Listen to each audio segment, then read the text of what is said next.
Hello, everybody. Surprise attack. SummerSlam Night 1 just happened, so we're giving you a special bonus edition of the Morgan podcast. My name is Rod Morgan, but I'm not the wrestling expert around here. That would be the executive producer of this podcast, my guy, James Thomas Jamriska. Jimmy Jam, take it away. Welcome to the Yeah We Know section of the More You Know podcast. For those of you joining us, we are talking SummerSlam, immediate results. We talk wrestling every Wednesday night, also some football, some basketball, and any other pop culture that we have. Please join us live on, we're everywhere. We've got YouTube, we've got Facebook, we've got Twitch. It's a great time here at the More You Know, but we can't do this without our fans. We can't do this without the people that love us. That's why we had to bring in Dax and the Cleveland Crippler in tonight to talk instant reaction for SummerSlam. Let's get right to it. I'm going to say this right now. I think this has been the greatest. No, I think the main event should not have been the main event for this SummerSlam. It was a really cool ending where Brock literally passed the torch to Oba, but shoddy camera work, not using the Hell in a Cell at all, and really a quick main event kind of hurt the show a little bit. Rob, let's go to you real quick. Yeah, I kind of feel like we did Hell in the Cell to try to make Oba Femi seem great. And like we all already think Oba Femi's great, right? Like they really kept stressing to us that Brock has not lost a Hell in a Cell match. You know what I mean? Like they kept saying that. Brock beat Undertaker twice in a Hell in the Cell match, right? So I think the intention here was to give Oba a huge mountain to climb over. But like, Jimmy, how many more times do we need to see Oba climb the mountain? I mean, the first time he got Brock up and power bombed him down to the canvas, I was impressed because I didn't think anybody could do that to Brock Lesnar. So the first time he did it, I was already in on Oba. I didn't need all the rest of this. So I'm with you, Jimmy. This kind of felt a little like that last match was cool, and now this is the main event. So I'll agree with you there, Jimmy, even though I love nothing more than fighting with you. Yeah, Crippler, what are your thoughts here? Do you think that they stretched this to 3 matches when it probably should have just been one? I agree. It really should have been one match, but because this match seemed anticlimactic, too quick, bad camera work. They didn't use the cell. It was like, okay, you could have done all the stuff with the steps and the tables without the cell. So why did you need it? If you weren't going to use it, why have it? Okay, Dax, thoughts? You guys bring up good points. I kind of think the same thing about everything. Was that a Minihausen? Oh, my Lord. Minihausen was running through behind Dax. Careful, buddy. Yeah, careful. But the camera work was kind of iffy, and I was kind of hoping for more. It definitely could have been a different main event. Sorry, I get distracted here, but you guys pretty much hit the nail on the head. I'm in agreement. Give me human. So yeah. you can buy human monies on WWE. Yeah, you sure can. That's true. We'll get to that soon, I bet. Jimmy Jam, if you're gonna rip up the ring like that, like that's clearly why it had to be the last match, right? Logistically. But if you're gonna do that, you got to give me something more. Like, I mean, I don't want to sound sadistic here, but I wanted to see somebody go down back onto the boards, right? I mean, if you're gonna do that, I'm like, why'd you pull out a pile driver? Oh, you pulled out a pile driver because nobody's actually going to come in contact with the board. So you did something cool visually, no doubt. I was there like, hey, all right, we're going to do something we've never seen before. And then it was just kind of like, yeah, we're showing you the boards, but nobody's really taking a hit to the boards here. Let's be serious. And Dax brought up, too, the camera work. Oh, my goodness, it was so shoddy when Lesnar sat up and laughed, his Undertaker laugh to Femi. You didn't even see it. And you didn't see him do the amazing – he did a really good tombstone. And, crossing arms, the tongue out, everything was great from the side, not from straight ahead. And that's not his fault because that's where the boards were. And then finally, I'm thinking Oba probably – why wouldn't he have done that move on the boards instead of on the ring canvas? Did he make a mistake? I don't think he did. I think that's where he was supposed to do it. So I don't understand that. And then, like you said, the boards are there, and it kind of shows you've got about that much mat. So it's going to hurt no matter what. But they didn't really use the Hell in a Cell. They used the steps a little bit. But again, I think that was more of a first match, like Brock Lesnar usually is. I'm glad it wasn't the first match for a couple of reasons, for sure. We'll talk about YouTube TV and ESPN coming together. But I don't believe it. I don't buy it as the main event there. Now, I thought the ending where Lesnar came back out, I think this is where we all thought he was going to retire, did not retire. Or did he? And this is how he does it. And he just said, this is the future, I'm the past. And he let Oba stay. And Oba, I think, was generally kind of surprised that he was brought back in the ring. So I thought that was fine. And obviously that low angle shot of Oba Dax is everything, isn't it? Yeah, it kind of, like I said, just showed the future and then the past, and kind of still left some questions in the air about where that's going to go. But yeah, there was definitely some good matches, and we were kind of curious. But as soon as we saw the Punk Cody match come up, we were like, all right, well, this is gonna be the main event, and yeah, it kind of left me wanting more, you know. Mm-hmm. Jimmy Jam, I wonder. Yeah. How much do you think Triple H and WWE Creative factored in the season 3 of Unreal being available for people on Netflix leading up to this match? Because Oba Femi is featured quite heavily in this. There's a lot of talk of how we're trying to give the energy to Oba Femi and have him carry it forward into the future. And while this match seems like a big Titans doing crazy things, it's a real old school throwback to wrestling, right? Oba Femi can't be a big deal if he doesn't have a connection to the past, right? If he can't fight Brock Lesnar, a guy who fought The Undertaker, it gets hard for a guy like Oba Femi to be considered in the pantheon of the greats, right? So it's literally that energy being passed. So I get it from that standpoint, but from an entertainment standpoint, Jimmy, you're right about it lacking a little bit. It was. Let's go on to that CM Punk Cody Rhodes match here. Cripple, let's go to you first. What were your thoughts of the match overall and the ending? I liked the match. It was, to me, one of the better matches of the night. I was texting Rod, privately, and I said these last 2 matches are going to determine how I like the show. And the Punk Rhodes match was really good. Some iffy spots, but they made up for it. A lot of intense action, a lot of hard hit stuff. It was good. Dax, you think you could have pulled off that move CM Punk almost kind of pulled off the top rope there? Oh, who couldn't? That's just, that's no problem there. But no, that was impressive. That was like the Crippler said, man, that almost was died. my favorite match too. That was pretty cool. And those guys in their 40s, that's impressive. As we're all getting older, we see these guys up there and we're like, man, these guys are some athletes, and hats off to them for putting on a spectacular match. Rod, I'm intrigued to hear about what your thoughts are of the ending of the match when Randy Orton. Never going to be mad about the legend killer, the Viper, Randy Orton, second generation superstar. Never going to anger me. We do talk that there's far too many run-ins. So, I mean, you could pin me down on that and being like, well, Rod, you complain about run-ins. How are you not going to be mad about your guy Randy doing it? But we did only really have the one run-in affect anything in SummerSlam, right? Or am I forgetting something else? Was there another run-in that factored in majorly in a match, or was that really the only one that came down that way? It might have been, of course. I mean, we all kind of expected that, it was a 3-way match anyway. Yeah. So I guess what I'm saying is I liked parts of the match, but the ending, I'm surprised to see Cody Rhodes take an L. I'm really kind of surprised to see Cody Rhodes take an L, right? And I guess then if I'm surprised to see Cody Rhodes take an L, then I go immediately to what the WWE always has to do, protect guys. So now it leads me to, I'm not surprised Randy Orton had to come out, because now we can explain away Cody's L. Well, then you have to think, does this then give Sami Zayn an upper hand over Finn Balor to get the Sami Zayn CM Punk going after each other for that championship? Maybe that happens tomorrow night.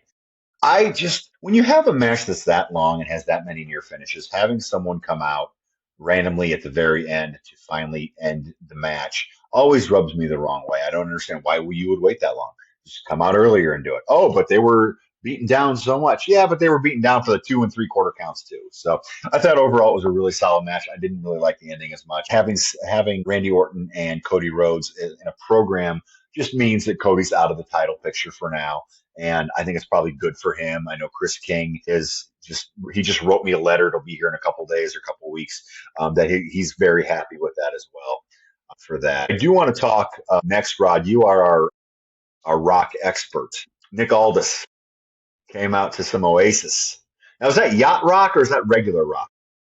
No, dude, that's some Brit pop at its finest, my friend, right there. That is What's the Story, Morning Glory. That is Oasis's triumphant album that took over the country. Little Champagne Supernova also on that album. Little Wonderwall on that album. That was the biggest pop out of me early in the night. I did not pop much for the Io Sky Liv Morgan match. I kind of thought the second match did exactly what I thought the second match was going to do, as much fun as I had at times with my guy Solo Sikoa, and I hope we get back to him. But the biggest pop that I had was definitely when Oasis, What's the Story, Morning Glory came on and Nick Aldis hit the ramp. So I'm a sucker for cool stories, and Nick Aldis has a great story. His interview with Chris Van Fleet was amazing, and just him talking through everything.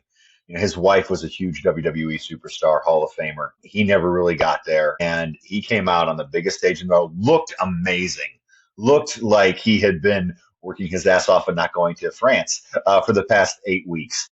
And or however many weeks it's been, I don't even think it's been that long. I thought they had a solid match.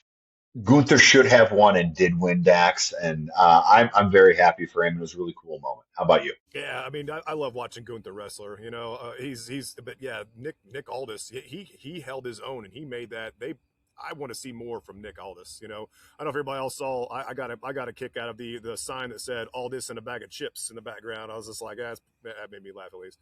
But yeah, we could see what more happens from there. Yeah, Chris Crippler. Drew McIntyre. Oh, sorry. Yeah, there you go. No, There you go. Nice. I liked the Aldis match. The right person won. I think Aldis surprised a lot of people for being outside of the ring for 3 years. He's always been a big boy. When he was with TNA years ago, he was a big boy. Agnes. Then Yes. when I met him in Cleveland for SummerSlam, he was very thick then too. So, you know, I'm happy for him. I agree with Dax. I'd love to see him do another maybe short program with somebody. Well, I don't know if we're going to see that anytime soon, because breaking news: he has resigned as the SmackDown GM. Triple H tore up the whatever letter that he signed, you know, that made him not the GM anymore. So he is back to being the GM of SmackDown, which could be interesting, especially if Gunther is involved moving forward. But you know, a great night for the Aldis family. Congratulations for that. He got to wrestle in front of, what did they say, 50 some thousand? It's probably about 39, 40. He got to wrestle in front of a gigantic crowd, and that's really cool for him. Now, I will say that ESPN, this new ESPN app and YouTube TV just came up to this deal to allow YouTube TV subscribers, and that was great. I really appreciated that. What I didn't appreciate is the 25 minutes it took me to figure out that how to get it all linked up together, even though I was doing everything it said. I'm just very happy I was able to watch most of the show. However, Rod, I was not able to watch all of the show. So I do want to ask you first, and we'll go to the other guys. How was that opener? And now Liv and Io was the opener. Do you think that was the right match to open the show? Well, I can actually piggyback off of your ESPN app deal because I was doing the same thing. All right. As we've talked about before, I went ahead and added ESPN Unlimited to my Disney Plus the way that one was supposed to at the beginning, right? You guys first messed around with the VPN. Then, Jimmy, you decided VPN wasn't working for you anymore. You went a different way. I then was like, all right, cool. I already pay for YouTube TV. I'm going to jump over. So, Jimmy, I too did the dance that you did for around 25 minutes, figuring out how to link my YouTube to my ESPN, and then figuring out how to do YouTube TV still as my subscriber, and then going with the QR code and the whole dance, right? But there was still a small percentage of the population that did all of that stuff, and ESPN didn't clear all of the software. So certain folks jumped through all those hoops, Jimmy, and then still couldn't get the pay-per-view this evening. So luckily I was able to fall back on my old subscription and watch it. And I think that was the perfect match to start with. Liv Morgan is a huge star. I spoke about Unreal again a minute ago. She is framed all throughout season 3 of Unreal. And in a world where Rhea Ripley is away injured, in a world where Becky Lynch has been gone for a while, in a world where we still haven't seen Bianca Belair in quite a while, Naomi has been gone for a while, Liv Morgan is the top of the card. So opening with her, if you're going to end with the men, it was definitely the way to go. I really like that, because I think that match could have gotten lost really easily in here. And I like when they put one of the matches that should be good and will be good at the beginning there, Dax. What do you think?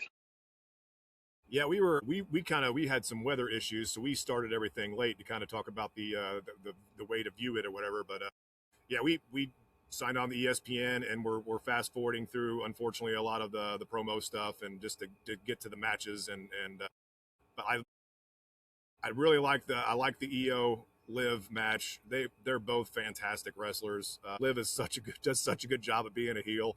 I know my daughter hates to hear that because she is a big EO fan, but you got to give it up to Liv. She hustles harder and just as hard as anybody else there. And EO, she just never ceases to amaze me the way she just flies around too.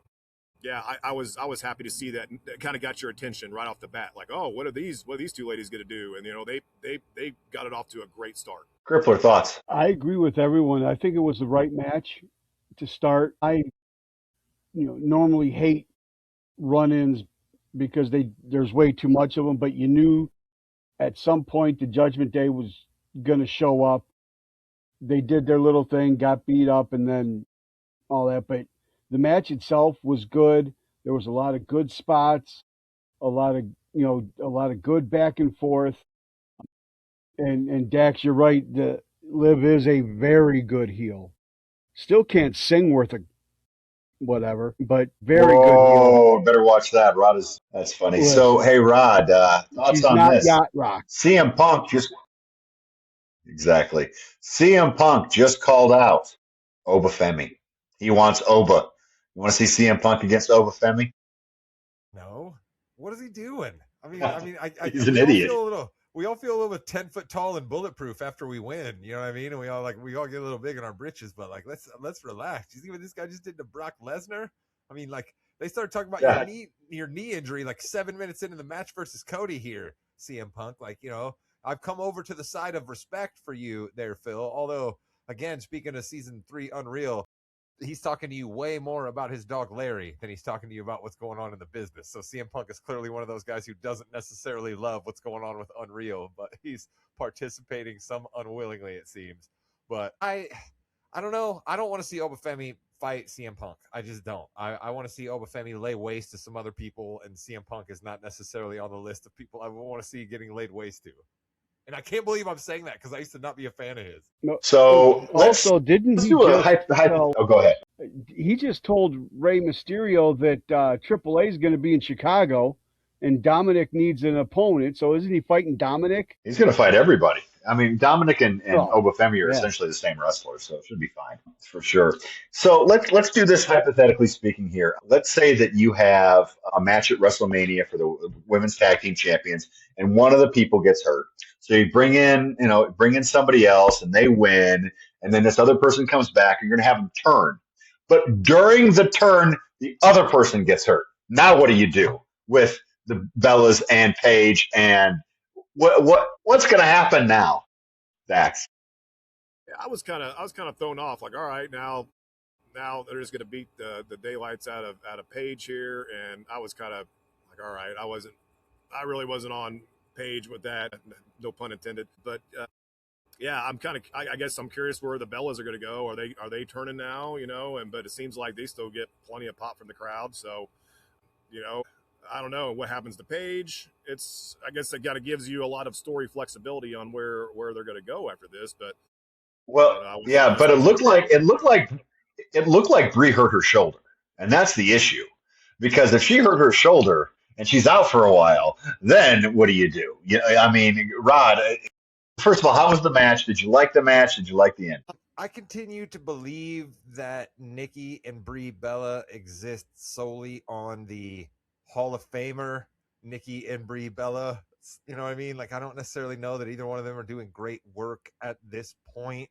I don't necessarily know that either one of them did great work at any points in their career. I don't want to degrade it because I wasn't around for enough of it, but from like the highlights and stuff that I've seen and the reminiscent of the wrestlers that mattered from the times, they don't seem to come up as often as other wrestlers. So, you know what I mean? Congratulations on them for making the Hall of Fame. Congratulations on them for having a long career.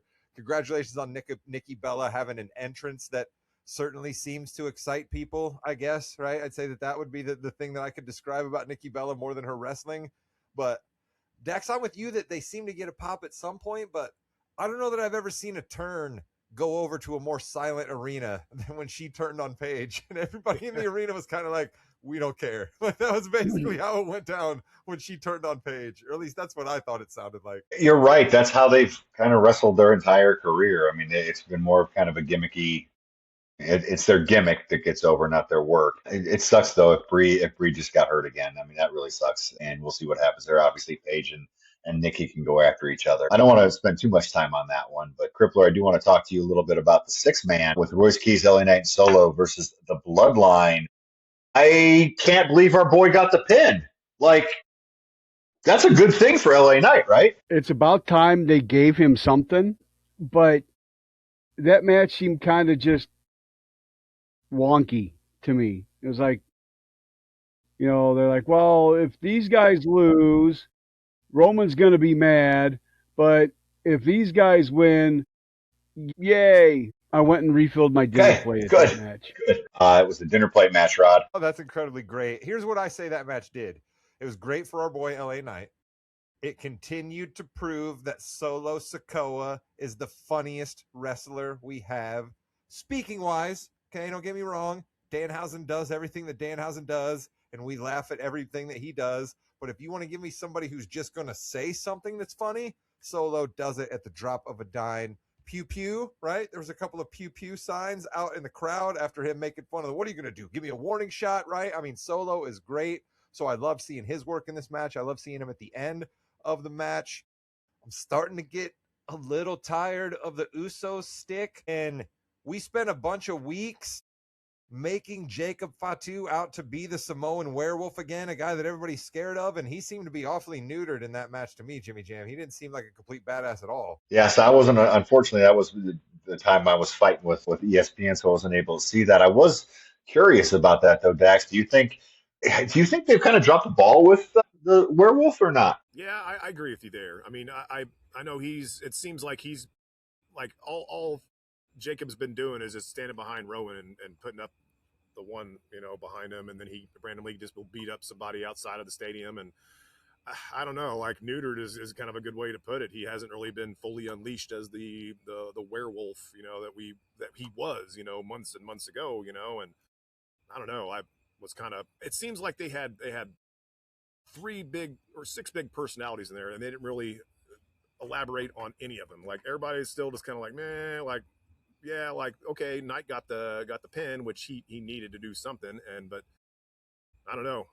I think Solo has probably had the biggest, is going to come out of that match the best, because I thought it was pretty funny. He did some stuff to Jay, and then he told everybody to run it back, and then he started doing the yeet thing, like with, and that was pretty funny, giving him a little bit of comic relief there. But yeah, I still don't know where Jacob stands after all this, Royce Keys got nothing from that match. Like Bill Simmons used to make the Damn. joke on his pod all the time about, like, I forgot you played in that game. Like, Royce Keys, like, thanks for getting your check, my man, but like, I forgot you were involved in that match, and I feel bad for him because some of his moves are like powerful, man. Like, he's got that Damian Priest in him where he hits you with the move and you're like, damn, how's somebody getting up from that? So that can work, but they got nothing to do with Royce Keys right now. Nothing. That stinks.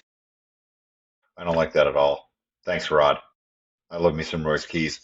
All right, so CM Punk just said he had some feelings about not being in the main event, but he doesn't have it in his contract where he always has to go on last, so not sure who that's referring to. So CM Punk just calling out everybody, I think, today. Shocking that he would do that. This is why I used to be on the boat of not being all in behind CM Punk, right? Is because the dude just always has to poke his finger in somebody's eye, right? He just has to poke his finger in somebody's eye at all times. He's the friggin' undisputed champion right now. Walked into like a godlike re-entrance in Chicago to get the belt, right? And he's still complaining. Like, come on, Phil. Yeah, see? He's calling me out now, Jimmy. I got to go back to calling him Phil after this. Calm down. Take some settle down. All right, before we head out, night 2, Sunday, what is going to be your match of the night? Do you have Roman and Seth, the women's championship ladder match, interim? Finn Balor, Sami Zayn, Penta, Chad Gable, Trick Williams, Baron Corbin, or the Human Money's on a Pole match? Crippler, what's going to be your match of the night? Chad Gable and Penta for me. I think that one's just Let's going to go. steal the entire show. If they let Chad Gable and Penta wrestle as Chad Gable and Penta, that'd be great. If they make them do a WWE Chad Gable and Penta, it's not. But I agree with Cripple. I think Penta and Gable are going to have the match of the night. Dax, who you got? I'm looking forward to the women's ladder match. I Right. think that's going to be cool. I still think there's going to be some kind of interference in there because of some butthurt ladies that did not make that. I we'll see what happens, but I think that's going to be the one that I'm looking forward to the most. Rod, try to beat that. It's got to be the culmination of a decade-long Cold War. All right, we got Roman, top of the card. We got Seth Rollins, somebody who might be top of the card if he didn't get hurt all the time, right? That's just a true fact. We're bringing that out in the storyline here. So these two are going to go to absolute war. Will we change titles? Or will we not change titles because we're worried about will Seth Rollins be able to show up Monday night on Raw after going through this match? So I'm interested to see what happens. Somebody's going through a barricade. Somebody's taken a chair to the back numerous times. I think we're going to see one of the announce tables absolutely broke, right? But I don't know if we're going to see bloodline interference. I think maybe we might see somebody we haven't seen for a while interference, but I don't we'll see the normal bloodline interference and it'll get dispatched with. But if this match is going to come down to interference, it's not going to be Jimmy, Jay, or Fatu, right? It's going to be somebody we're not expecting. Other than that, I think it's going to be an absolute war. And with that, you have been listening to the Yeah, We Know portion of the Morgan You Know podcast. Dax, Crippler, thanks for coming. And Rod, take us home. Yeah, Chris, our guy, as we all know, he has to get called out to things. And literally as soon as tonight's show ended, he had to get called up to take care of something for somebody. So, Chris, I'll take care of this for you, but you're not getting Wally pipped. Goodbye, net. Yeah. I do have the LA Knight shirt on as we speak. It's only You also forgot the like, comment, subscribe part of that. He added that as well. Well, I'm So the we got host, that. all right? I'm the host. I'm not supposed to do the ending, Jimmy. Well, I know, but you Criticize need to me. be. I will You want to criticize. criticize me? I'm going to lash back at you You can't lash back out at me because I can just mute it and no one will ever see it. instead of the Not circle that back. anyone Jimmy. ever sees it anyway. So, Well, there's dozens. There's dozens of them. What are you talking about? dozens and dozens. Two of them are on right here with us right now, though. So I guess it's going to take our number down. We're back to tens and tens. Tens and tens.